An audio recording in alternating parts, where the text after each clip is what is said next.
You can control how early your elderberry will ripen based on how you prune them. If you live in a short season climate like I do, correct pruning strategy will mean the difference between berries ripening on time before winter and a crop failure. There are several reasons to prune elderberry. Number one is pest control. It controls mites, and it helps with ease of harvest. You want to make sure that those clusters are within reach, and you want to make sure that you have nice big clusters instead of a whole bunch of tiny ones. You want to encourage the renewal of the right structures, branches, or shoots that will produce the best fruit. And the right methods of pruning will encourage beneficial insects to inhabit your elderberry bushes. For those reasons, I would argue that pruning is all but essential for any elderberry grower, whether you grow one bush or 40 acres. In this video, I'm going to show you how I prune for optimal production in Salmon Arm, British Columbia, which has a 130-day growing season, 130 frost-free days, and I live at 50.7 latitude. If you live somewhere with a longer growing season or at a more southerly latitude, you're going to do it a little bit different. Actually, you're going to do it quite different. But I'm going to show you the techniques that work well for a short growing season. If you live somewhere where you do not have a short growing season, in other words, that it's longer, any amount longer than my growing season, you are going to use a pruning technique called coppicing. So you're going to go along to every single one of these canes and you're going to cut it off right at the ground level every single year. That will give you the optimal protection against mites and other insects. It will force the plant to have bigger clusters because each one of the shoots will have a big cluster, and it will make the harvesting window, which is the number of weeks during the year in which it's producing flowers, it will be a smaller harvesting window, which is very handy. At this time, I can't really think of a good reason why you wouldn't use the coppicing method or coppicing method if you live in a climate where you have a long enough growing season. So if you don't live in a cool growing season like me, stop watching this video and just coppice your plants. But if you live in a short growing season, let's continue. The core essence of pruning elderberry, no matter what method or where you live or what variety of elderberry, is to achieve the right balance between pruning too much and too little. And if you prune just right, you're going to encourage the plant to produce the right kind of structures that will bear the best fruit in your growing season. So this video is about pruning American elderberry in a short-ish growing season like mine. So before we get started with the pruning, I have to explain some terminology to you. This here is a primocane. It is last year's growth. It grew all the way from the ground last year, and you'll notice it doesn't have any side branches. Just got these nice little buds. It's getting a little late for pruning. These buds have already grown. Whoops. It might have a couple branches at the top. But basically, it's one straight solid shoot. That's a primocane. Now, this was a primocane last year. I pruned it off, and then each one of those buds grew into a little shoot. We call these shoots. And that shoot produced fruit, and it was quite little. So you'll see the primocane, no side branches. Second-year-old wood has these side branches, which are called shoots. We're about to get started pruning, but first I need to show you last year, this is where last year's pruning cut was. It's got a little tiny hole in that, and that's because a beneficial insect, in this case, looks like it's probably an aphid wasp.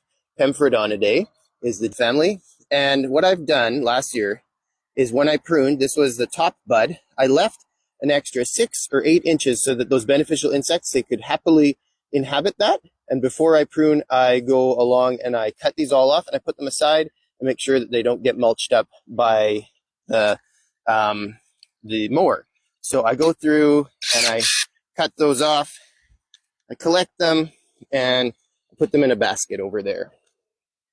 I have baskets of those by the end of the year, and then the field gets repopulated with thousands of beneficial insects. Often it's either aphid wasps in my experience, scarlet malachite beetles, and also various species of bees. In my fields, because of this, because I do this, almost every single one of these places where I did a pruning cut last year will have a beneficial insect home in it. So yeah, it benefits my field to protect these insects and give them this nice little 6-inch long home. So when I prune, I would like to end up with something that looks like this. It is a row of nothing but nice, strong primocanes that I've cut off to 1 or 2 nodes. And all of the older branches are removed. Using this pruning method, this is what my bushes look like in August. Yes, it looks shocking how much I cut them back, but no matter how hard you prune them back, they will bounce right back to size.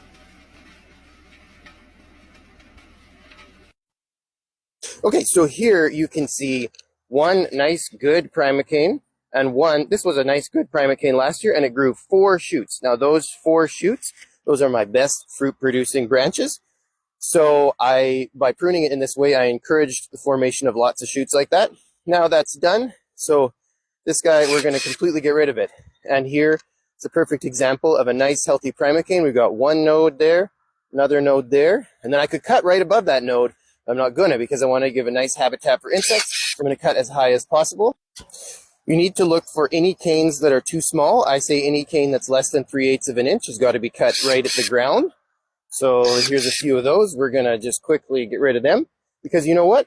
If it's too small, it's not going to grow a shoot that's any thicker than how thick it was, right? So we ended up with just a nice puny one, not a nice puny one, a puny, not nice one that grew out of this short stub. So it would have been better last year if I cut it right off. Instead of growing these 2 skinny ones, it might have grown 1 bigger one. So now I'm just going to go through here and I'm going to find all of these 2-year-old ones with the shoots and get rid of them. I'm going to look for nice primocanes. That's a 1-year-old. I'm going to leave 1, 2 nodes. And here's another one that's a 2-year-old. It's got 4 shoots out of it. It had its day last year, and this year we got to make space for new growth. So we'll get rid of that. Here's another old one. This one, actually, the shoots, it died on its own. It's self-pruned, but we got to get it out of there because it gets messy. Here again is a nice, beautiful primocane. This one might leave it a little higher. And, yep, here we see right beside that nice primocane that I pruned, we have an older branch. Get rid of the older branch. Right here, same deal. Here's an older branch. Here's a primocane, 1, 2 nodes. Now you could do 1, 2 nodes, or you could just go with a rule of thumb that's, 1 foot to 2 foot. The foot seems to work well for me. Before we get too far into this, I wanted to explain why I'm doing this. This nice primocane, it looks like it probably produced a cluster last year, but that cluster would have ripened several weeks later, 2 weeks later, than a shoot that originated, like this shoot here, which originated from last year's growth. So this is a technique to make your elderberry ripen earlier. And by encouraging the elderberries to produce new, strong primocanes like this that I can then cut down and have it have 4 or 6 shoots grow out of, that makes ripening occur earlier. So I want to encourage as many of these shoots growing out of 1-year-old wood as possible, because those are my best fruit producing shoots in a short climate, short growing season. And these here, sometimes these primocanes, sometimes they don't even produce on their first year. Here's one that didn't, but you know what? I'm going to prune it off right there. These kind of shoots are going to grow out of it, and they're going to produce excellent fruit next year. Well, actually this year. If you don't prune, clusters will be frustratingly small. In a short season climate, if you prune by coppicing, your fruit will simply not ripen on time before winter. And if you prune to 1 to 2 feet, your berries will ripen 2 weeks earlier. That's a huge advantage.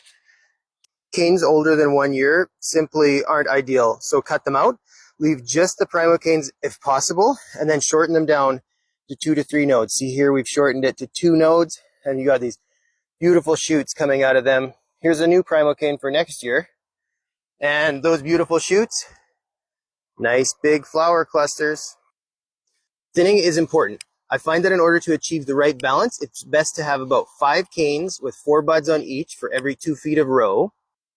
And if you're pruning them higher and you leave about 6 buds, it's better to have 3 for every 2 feet.